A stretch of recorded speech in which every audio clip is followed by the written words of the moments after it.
Assalamualaikum warahmatullahi wabarakatuh, para pemirsa YouTube, Facebook, Twitter, dimanapun Anda berada. Siang hari ini, alhamdulillah saya berada di kantor Bawaslu Kabupaten Malang. Dan di depan kami, di depan saya itu ada Bapak Sudadi selaku Ketua Bawaslu Kabupaten Malang. Ya, Assalamualaikum, selamat siang Pak Sudadi. Waalaikumsalam, selamat siang Pak Sripto. Ya. Hari ini mudah-mudahan Bapak dalam keadaan sehat ya Pak ya. Oh ya Pak, pilkada atau pilihan bupati maupun pilihan gubernur sudah berlalu. Nah, untuk saat ini apa yang sedang digarap oleh Bawaslu Kabupaten Pemalang? Ya, saat ini masih ya kita dalam tahapan pilkada ya. Jadi kita tahap kemarin rekapitulasi tingkat kabupaten untuk pemilihan bupati dan wakil bupati Pemalang. Kemudian dilanjutkan kita mengikuti rekapitulasi perolehan suara untuk pemilihan gubernur dan wakil gubernur Provinsi Jawa Tengah. Kita saat ini juga masih fokus karena adanya gugatan ke Mahkamah Konstitusi. Kami sedang menunggu register dari Mahkamah Konstitusi, dan yang kami lakukan saat ini juga kami sedang melakukan evaluasi pembuatan laporan-laporan kegiatan. Ya. Sebelum mencapai ke masalah gugatan, Pak, kalau untuk di Kabupaten Pemalang sendiri terkait dengan pilkada kemarin, Pak, pilihan bupati, ada berapa yang semacam mengadukan kepada pihak Bawaslu, Pak? Ya, jadi selama dalam tahapan pilkada serentak tahun 2024 di Kabupaten Malang ini ada 5 laporan ya. Ada 5 laporan yang semuanya sudah selesai kita proses. Kemudian ada temuan juga sudah selesai kita proses.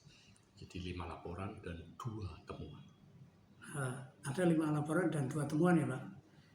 Itu sudah Bapak tindak lanjuti ya. Sudah. Terus Pak, terkait dengan gugatan ke Mahkamah Konstitusi, dari pihak mana Pak yang saat ini mengajukan gugatan Pak? Ya, seperti kita ketahui bersama di laman MK, di laman Mahkamah Konstitusi Republik Indonesia, memang ada pengajuan PHP terkait dengan pilkada bupati dan wakil bupati dari pasangan nomor urut 1, perselisihan hasil pemilihan. Hari ini, hari Rabu, ini adalah hari terakhir ya, hari terakhir gugatan itu akan diregister atau tidak. Ya, berarti dari pihak Bawaslu Malang masih menunggu register dari kita masih menunggu gugatan itu nanti jika diregister oleh Mahkamah Konstitusi, kita lihat nanti lokusnya di mana.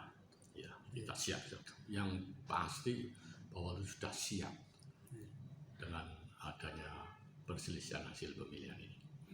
Iya Pak, ini masyarakat itu belum tahu yang sebenarnya apa sih kerja dari Bawaslu kalau di luar kesibukan misalnya adanya pemilu, pilkada, pilgub, itu kesibukannya apa saja Pak? Ya, terima kasih Mas Rekto. Jadi ada 2 tahapan ya, yaitu tahapan ketika ada pemilu dan pilkada, yang 2 adalah non-tahapan.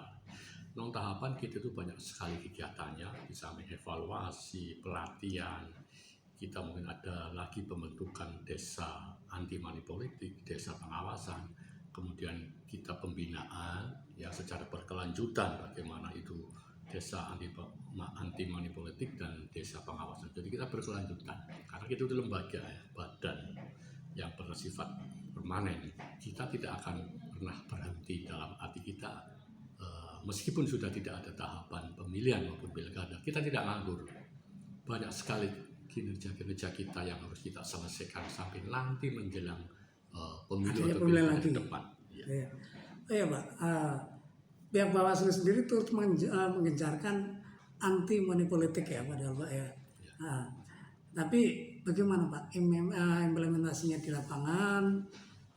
Adakah pengaruhnya dari upaya yang dilakukan oleh Bawaslu Pemalang Pak? Ya, Bawaslu sebagai lembaga publik ya yang diberi kewenangan untuk mengawasi juga punya kewajiban untuk bagaimana mensosialisasikan anti politik uang sebagai upaya ini sebagai ikhtiar dari Bawaslu bagaimana kita mengikis habis yang namanya money politik.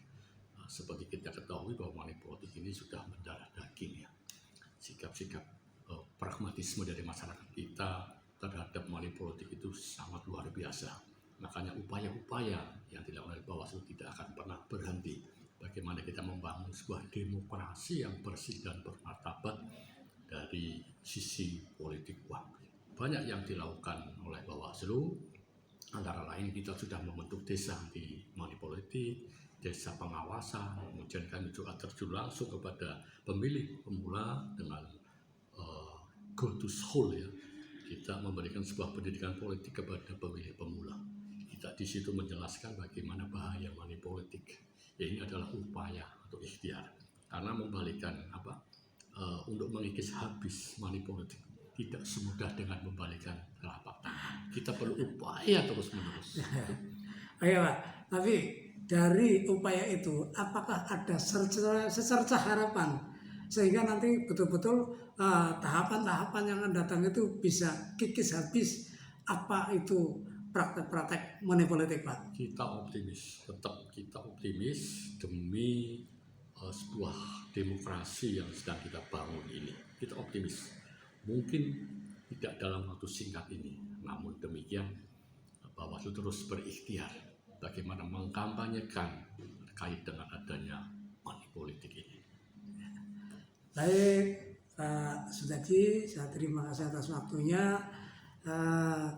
Para pemirsa YouTube, Facebook, Twitter, demikian tadi wawancara kami dengan Ketua Bawaslu Kabupaten Malang, Bapak Sudadi.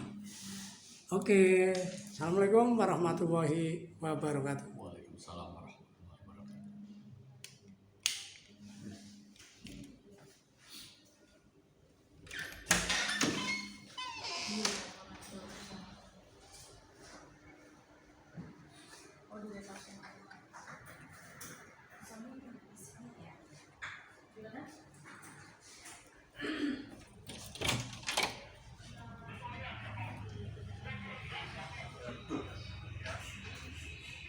Mas,